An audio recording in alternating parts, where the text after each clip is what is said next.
everyone, Lienna here with a new LP. This is mainly just to show an example of what I meant by the short games. So this is a downloadable game on the Wii called Zombie Panic in Wonderland, and I may have just bought it because of the name. Right, so we're going to be starting a new game, and we're just going to be going normal difficulty. And just go through the story once, and that's going to be it. So there's a selection of characters. At the moment all we have is Momotaro and Momotaro.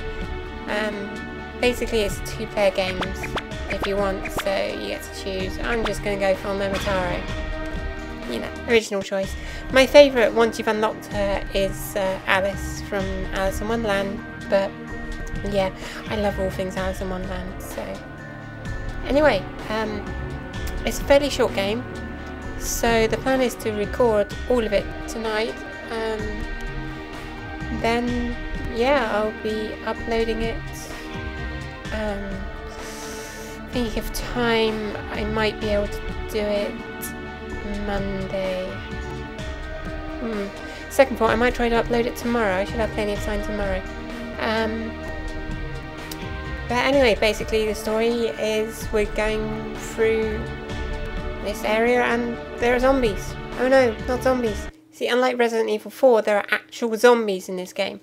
They're fairly cartoony, but it's actual zombies, and I think there's something to be said for actual zombies with, you know, feasting for the brains and everything. So the game's actually a fairly simple shooter. It's a good idea to shoot everything. And yeah, of course, shooting zombies in the head is more effective. You can press, I think it's the Z button. I never know which button's which on the back side of the nunchuck of the Wiimote. But that makes you dodge, and that's extremely useful for later on. You do have several weapons, but there's not much point wasting them on these zombies. And there's a time limit for every level as well. But it's a fairly simplistic, just shoot things till they die game. It's kind of a light gun game, I guess. And the Wiimote is kind of a light gun. So let's try a flamethrower. Fairly effective. The machine gun, the heavy machine gun, very effective. Grenades are useful as well. But most of the terrain is destructible. So you get bonuses from blowing up the terrain. So really you're a bit of a nuisance, just blowing up all of this fairy tale landscape, but it seems to work. You see at the bottom it says clean up, that's how much the level we've gotten through. Now we got our first fat zombie here. Fat zombies are weak to the heavy machine gun, which I'll show you. They die quite quickly to that. Yeah, I think that's about it for the basics. Time limits at the top. I kind of at one point wanted to do this with a second player, but none of my friends want an LP. Well, that's a lie, actually, one of them does, but shh. Oh, I meant to dodge and I said change weapons. Alright, we got these little ninjas. They're not too bad on the first level. But yeah, you see these ones dodge the first time you shoot them. It gets worse. I mean, these ones only dodge once. But in later levels there'll be so many of them, and you just want to use a flamethrower on them, really. I think these red ones dodge twice, yeah. Oh, this one I don't. But if you use a flamethrower they don't dodge that.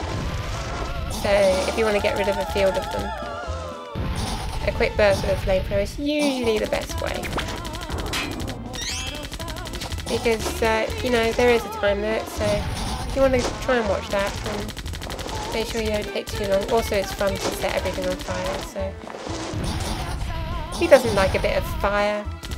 And I know one of my viewers will certainly agree with me. A sister of one of my close friends who really likes setting me on fire on Left 4 Dead. I'm probably giving her an unfair reputation, but... Oh, and in Minecraft. Dropping lava in my house. Yeah, she's lovely. She's a sweet little girl, and I wouldn't wish any zombification on her at all, honest. I'm not really sure what that red thing is, but... oh yeah, it's a bomb. Yeah, I remember now. It's been a while since I've actually played this. I'm surprised I remember the controls so well. So we've got an extra life. 1 hit, and it's a life lost. So you have a few lives. These skeletons are weak to the heavy machine gun. But there's only one of them, so...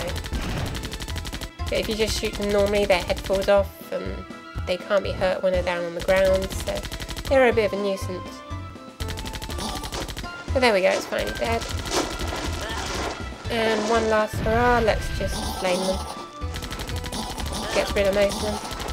And this should be the end of the first area. Thanks for watching, I'll see you next time for Area 2. Welcome back to Let's Play... I've even forgotten... Zombie Panic in Wonderland, there we go. So yeah, zombies chasing midget dwarf gnomes in very bad costumes, and we're saving them because we're nice people. We like to save midget dwarf gnomes. So yeah, enjoy the plot. It's unique. Yeah, apparently this dwarf is clueless. Oh no, not a disappearance of weird creepy dwarves. But the zombie is too tall to be dwarf, so what could be going on? I wonder. Yeah, don't waste any time with the dwarf. Probably smells too. So this game has, if I recall, a rigid 2 levels, then a boss level thing, and yeah, as I was saying, I bought it largely on the basis that it said Wonderland in the title, and the actual only reference to Wonderland is that one of the playable characters is Alice. All the female characters have been made rather busty for reasons. But then again, I suppose one shan't complain.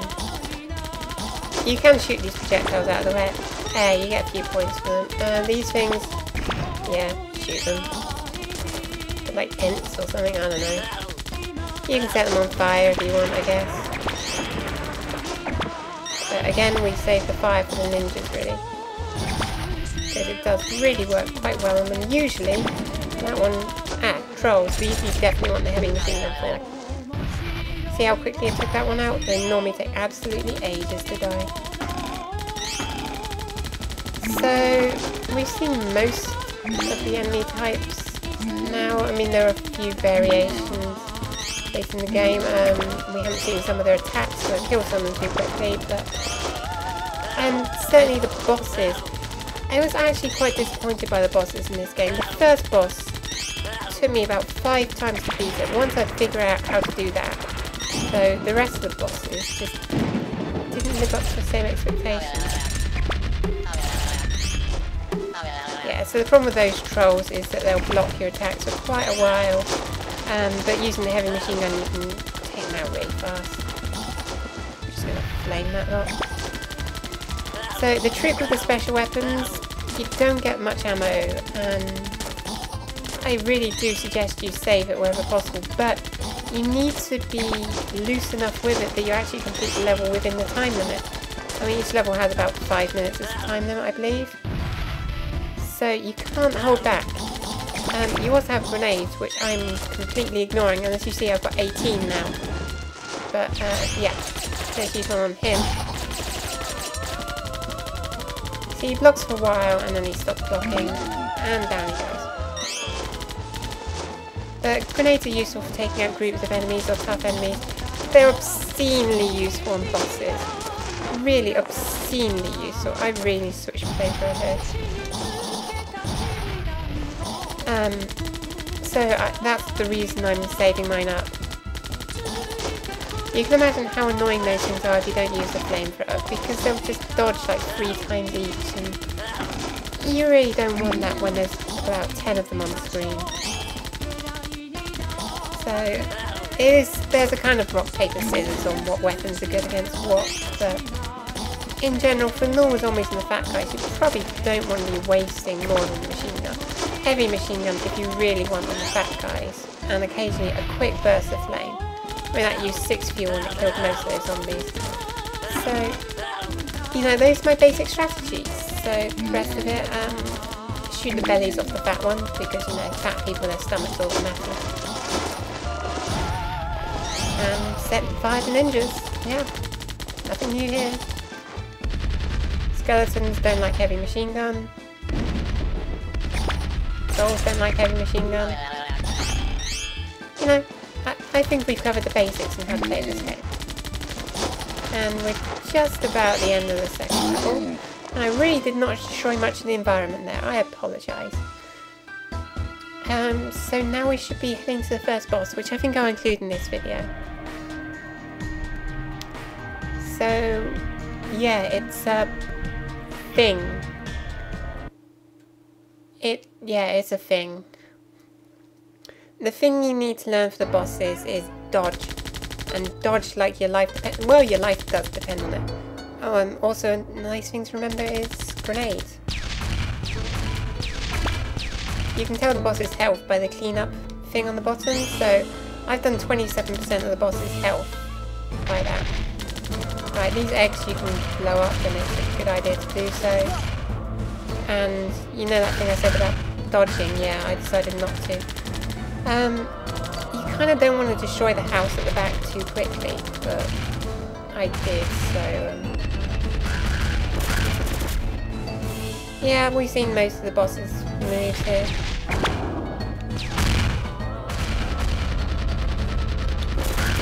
Once you get rid of both its wings, I believe it changes its attack pattern. Yeah, there we go.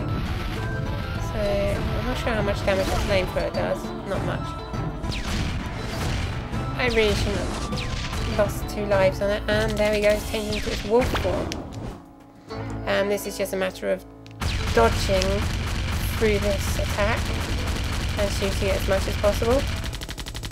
And dodging through that attack while shooting it as much as possible. So we can dodge through that. And I'll use some of my massive quantity of grenades. So you go down to 66%. That's not bad. Oops. Yeah, I'm playing awful here. I do apologise. But as I said, the first boss was the one I found hardest. But there you go, it's down. That's all there was to it.